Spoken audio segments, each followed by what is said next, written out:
Namimili ka ba kung aligner or braces? Tara, pag-usapan natin yan sa loob ng 1 minuto.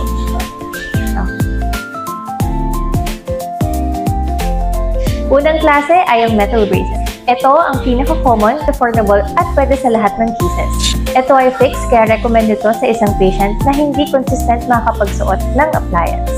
Pero gentle reminder lang po sa mga naka-metal braces na tayo ay mag-ingat sa pagpili ng pagkain upang hindi laging matanggalan ng brackets. Pangalawa ay aligners. Ito ay clear, removable at mas komportable siyang gamitin. Kailangan mo itong isuot at least 20 to 22 hours para effective ito. Pero teka, kahit anong piliin natin sa dalawang ito, ay importante pa rin tayo ay bumisita sa ating dentista every 4 weeks.